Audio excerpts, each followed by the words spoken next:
আমরা দেখছিলাম প্রতিবেদনে এবং একই সঙ্গে সিলেট শহরের বিভিন্ন নিম্নাঞ্চল যেগুলো রয়েছে সেগুলো প্লাবিত হয়েছে বড়ইকান্দির যে বিদ্যুৎ উপকেন্দ্র রয়েছে সেটির ভিতরে আসলে পানি ঢুকে গিয়েছিল।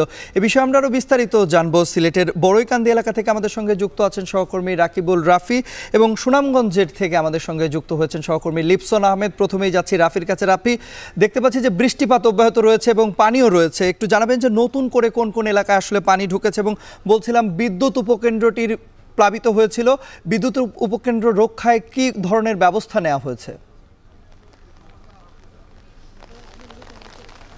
তন্ময়, দেখুন, আমি এখন দাঁড়িয়ে আছি সিলেটের দক্ষিণ সুরমা উপজেলার যে বিদ্যুৎ কেন্দ্রটি রয়েছে সেখানে।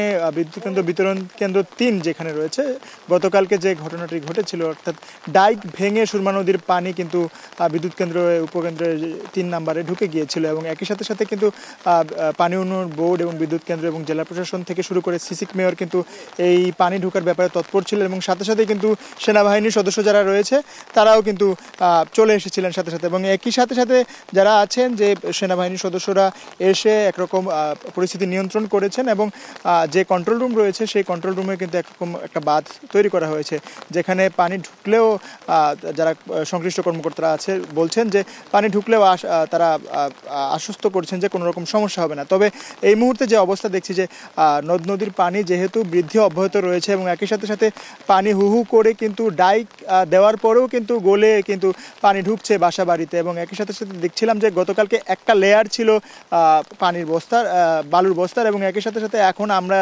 এসে দেখেছি যে প্রায় একটা লেয়ারের বস্তার উপর আরও 2টি লেয়ার দেওয়া হয়েছে। এবং যারা সিসিকের পরিষ্কার পরিচ্ছন্নতা কর্মীরা রয়েছেন এবং একই সাথে সেনাবাহিনীরা সকাল থেকে কাজ করেছেন এবং সেনাবাহিনীরা একরকম তৎপর ছিলেন বলেই সকাল থেকে কাজ শেষ করে তারা চলে গিয়েছেন। এবং আমরা এসে দেখতে পেয়েছি যে সিসিকের যারা রয়েছেন, তারা কর্মরত যারা রয়েছেন, তারা পরিষ্কার পরিচ্ছন্ন কর্মীরা যারা আছেন তারা এখন পর্যন্ত কাজ করে যাচ্ছেন। তবে যে অবস্থা, আমরা সংশ্লিষ্ট কর্মকর্তাদের সাথে কথা বলেছি, প্রধান নির্বাহী কর্মকর্তাদের সাথে কথা বলেছি, তারা বলেছেন যে সুদূর প্রসারী পরিকল্পনা, তারা বলছেন যে তারা রেগুলেটর দিয়ে একরকম যে নদীর যে বিষয় পানির যে ব্যবস্থাটা সেটা কিন্তু পরবর্তীতে তারা করবেন যদি বন্যা পরিস্থিতি কমে যায়। এবং একই সাথে সাথে যারা অতিরিক্ত যে প্রধান নির্বাহী কর্মকর্তা রয়েছেন তিনি বলছেন যে যদি মেঘালয়ে যে বৃষ্টিপাত বা চেরাপুঞ্জিতে বৃষ্টিপাত যদি কমে যায় তাহলে এই যে বন্যার পানির যে ডাইক ভেঙে বাসাবাড়িতে ঢুকে যাওয়ার সম্ভাবনা আসলেই কমে যাবে।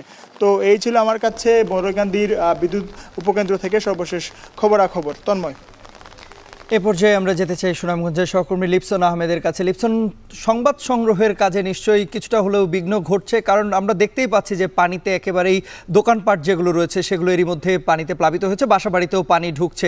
সার্বিক চিত্রটা আপনার কাছে জানতে চাইবো এবং একই সঙ্গে জানাবেন প্রশাসনের পক্ষ থেকে কি ধরনের ব্যবস্থা গ্রহণ করা হয়েছে।